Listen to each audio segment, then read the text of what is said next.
Hello guys, welcome back to my channel. কেমন আছো তোমরা সবাই? আশা করছি ভীষণ ভালো আছো। ভগবানের কাছে প্রার্থনা করি তোমরা সবসময় খুব ভালো থাকো। তো চলে এসে আজকে আরও একটা ছোট্টখাট্টো মিনি ব্লগ নিয়ে। আর দেখো, আজকেও কিন্তু আমি সুন্দর করে রেডি হয়ে গেছি। এখন প্রত্যেক দিন ব্লগ করছি আর সুন্দর করে রেডি হচ্ছি, তোমাদেরকে দেখাচ্ছি আমি আর কি ব্লগের প্রথমেতেই। কারণ এমনিতে তো ব্লগ করা হচ্ছে না, ওই কোথাও গেলে এলেই ব্লগ করা হচ্ছে, মানে 1-2 সপ্তাহ ছাড়া ছাড়া ব্লগ করছি। তো যাই হোক, রেডি টেডি হয়ে গেছে। শরীরটা একদম খারাপ হয়ে গেছে আমার। ওই শরীর খারাপটা হওয়ার পর থেকে, মানে জ্বর সর্দি হওয়ার পর থেকে শরীরটা আমার একদম ভেঙে গেছে। মুখ চোখের অবস্থা খুবই খারাপ। মানে এখন যাই জামা পরছি না কেন, শাড়ি পরছি না কেন, একদম দেখতে ভালো লাগছে না নিজেকে। তো কিছু করার নেই, তাও আমাদেরকে যেতে হবে। আমরা এসে গেছি। তারপরে আমার বান্ধবীকেও নিয়ে নিলাম। তোমরা কি গেস করতে পারছো আমরা কোথায় যাচ্ছি? একটু গেস করে বলো তো, তারপর তোমাদেরকে আমরা জানাচ্ছি। দেখো, হাতে গিফটও নিয়ে নিয়েছি, কিন্তু কি গিফট কিনেছি সেটা তোমাদেরকে দেখানো হয়নি। চলো তোমাদেরকে এক ঝলকে দেখিয়েও নেব যে কি গিফট কিনেছি আমরা। আর আমার বান্ধবী সুন্দরীরা সবাই উঠে পড়েছে। কি সুন্দর লাগছে না সবাইকে? আমাকে শুধু ওদের কাছে কীরকম লাগছে। তো দেখো কি কি গিফট নিয়েছি আমরা। আমরা নিয়েছিলাম রং পেন্সিল, তারপরে এমনি পেন্সিল, রাবার, ছোলা, তারপরে বক্স, পেন্সিল বক্স, তারপর স্কেচ পেন, তারপরে একটা খাতাও নিয়েছিলাম, হয়তো বই খাতা, এসব নিয়েছিলাম। সব কিছু নিয়ে আমি তো যাইনি গিফট কিনতে, গেছিলো আমার বান্ধবীরা। সেদিনকেই গিফটটা নিয়ে চলে এসেছিলো। তো কী কী আছে, মোটামুটি এরকম সরঞ্জামই আমরা দিয়েছি। ড্রয়িংয়ের কিছু সরঞ্জাম দিয়েছিলাম। এবার বুঝতে পারছো কোথায় যাচ্ছি? আমরা যাচ্ছি, এই দেখো, আদিবাবুর জন্মদিনে। আদিবাবু কে বলো তো? আমার ম্যাডামের ছেলের জন্মদিন। আজকে ছিল তার 5 বছরের জন্মদিন। তার জন্মদিনটা আগে হয়ে গেছে, কিন্তু অনুষ্ঠানটা হচ্ছে কিছুদিন পর। তো দেখো, আমরা সেখানে এসেছিলাম। ম্যাডাম অনেকবার ধরে বলেছিল যে তোমরা কিন্তু সবাই মিলে অবশ্যই আসবে। তো এই দেখো, শিখটা দেখে কত মিষ্টি লাগছে, মানে এটা আমার ম্যাডামের ননদ হয়। তো আমরা এখন লজে এসে গেছি। লজে তো হচ্ছিল। চলো যা যাক, দেখি সবাই কে কি করছে। আর যে দেখে না কেন, আমরা এতটাই লেট যে আমাদের কেক কাটাটাই দেখা হলো না। কেক কাটা হয়ে গেছিল, এত আফসোস লাগছিল। আজকের অনুষ্ঠানে যেটা মেন সেটাই আমরা দেখতে পেলাম না। তো কিছু তো করার নেই। আমরা না অনেক তাড়াতাড়ি বাড়ি থেকে বেরিয়েছিলাম, অনেক তাড়াতাড়ি 12টা 11:30 এরকম করে বেরিয়েছিলাম। কিন্তু আসতে আমাদের 1টা বেজে গেছে। রাস্তাটা এত খারাপ, তারপরে এত জ্যাম, লরির এত জ্যাম, মানে কি বলবো তোমাদেরকে, কিছু বলার নেই।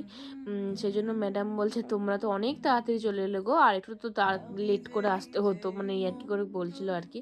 তো ম্যাডাম তো এসে আমাদেরকে কেক, যেগুলো মানে যে কেকটা কেটেছিলো সেটা থেকে একটুখানি করে সবাইকে আমাদের মুখে দিয়ে দিল। বললো তোমাদেরকে এত আর কেক কাটা দেখাতে বললাম না, একটুখানি কেকই খেয়ে না।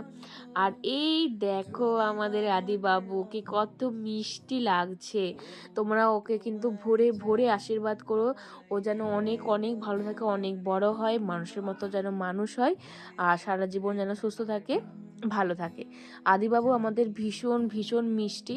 ও এত ভালো, ওকে যে যেটা বলছে ও সেটাই করছে, কোনো রকম বিরক্ত ভাব নেই, সব সময় মুখে হাসি। মানে এত ভালো ছেলে আমি সত্যি দেখিনি।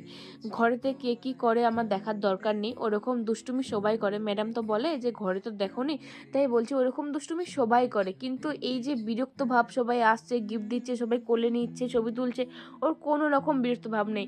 সবাইকে হাসি মুখে মানে ওয়েলকাম করছে, সবাইকে থ্যাংক ইউ বলছে। আমার কি ভালো যে লাগছে ওকে, কি বলবো। তারপরে এদিকে দেখো, ম্যাডাম ওকে খাবার টাইম হয়ে গেছিলো বলে সুন্দর করে মাখিয়ে খাইয়ে দিচ্ছিল।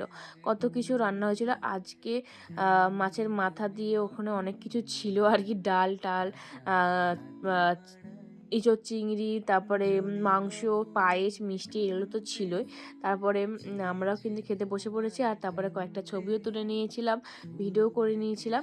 আর এইটাই, সবাই মিলে বসে বসে গল্প করছি। অনেক দিন পর বান্ধবীর সাথে দেখা হলে যেটা হয় আর কি। তো বেশ ভালো লাগছিল, মজা লাগছিল। মাঝে মাঝে এরকম অনুষ্ঠান হলে বেশ ভালোই লাগে না? নিজেদেরই হোক বা আমাদের নিজেদের বান্ধবীদের হোক বা চেনা পরিচিত কারোর হোক, এরকম যদি অনুষ্ঠান হয় মাঝে মাঝে কিন্তু বেশ ভালো লাগে। এই যে যাওয়া হয়, নাহলে ঘরের মধ্যে এমনভাবে বন্দি হয়ে গেছি এখন, ঘর থেকে বেরোতেই ইচ্ছে করে না। মানে হচ্ছে যে তোমার না বেরিয়ে বেরিয়ে আর কোথাও বেরোতে ইচ্ছে করে না। দূরে কোথাও তো একদমই ট্রাভেল করতে আমি পারি না, ভীষণ কষ্ট হয়। তো যাই হোক, এদিকে দেখো আমার ভাতে প্রথমেই পড়ে গেছে লবণ লেবু, তারপরে ঝুরি ঝুরি আলু ভাজা, তারপরে ভাত, ঘি, বেগুন ভাজা।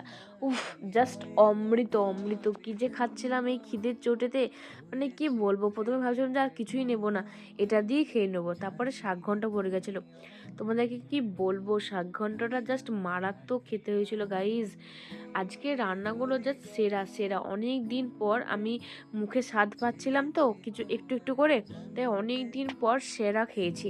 রান্নাগুলো দুর্দান্ত হয়েছিল। ভেজ ডালটা যা হয়েছিল, আমার দেখে না আমার এখনই খেতে ইচ্ছে করছে।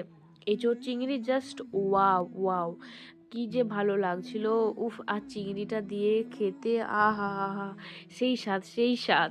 তারপরে পড়ে গেছিলো মটন। এখন মটন খেতে আমি ভীষণ ভালোবাসি। আর দেখো, প্রত্যেকটা আমার পছন্দের পিস পড়েছে। আমি তো মটন ফ্যাট খেতে প্রচণ্ড ভালোবাসি, তোমরা সেটা সবাই জানো। উফ, কি যে ভালো লাগছিল খেতে গাইজ, কি বলবো, দারুণ দারুণ। প্রত্যেকটা রান্না আজকে জাস্ট ওয়াও হয়েছে। খুব ভালো খেয়েছি আর ভীষণ ভীষণ মজা করেছি। তারপরে শেষ পাতে পড়ে গেছিলো আমাদের চাটনি। আর এই চাটনি মাখিয়ে মাখিয়ে মাংস খেতে কে কে ভালোবাসো সেটা কিন্তু অবশ্যই কমেন্টে জানাবে। তারপরে পড়ে গেছিলো পাঁপড়, পায়েস, মিষ্টি, তারপরে ছিল আইসক্রিম, তারপরে ছিল হজমোলা। এই ছিল আজকের খাওয়া দাওয়া আর আজকের পুরো অনুষ্ঠান। কেমন লাগলো সেটা কিন্তু অবশ্যই জানাবে। ভালো লাগলে অবশ্যই লাইক কমেন্ট শেয়ার করতে একদম ভুলবেন। দেখা হচ্ছে পরের ব্লগে। খুব তাড়াতাড়ি ভালো থাকবে। বাই।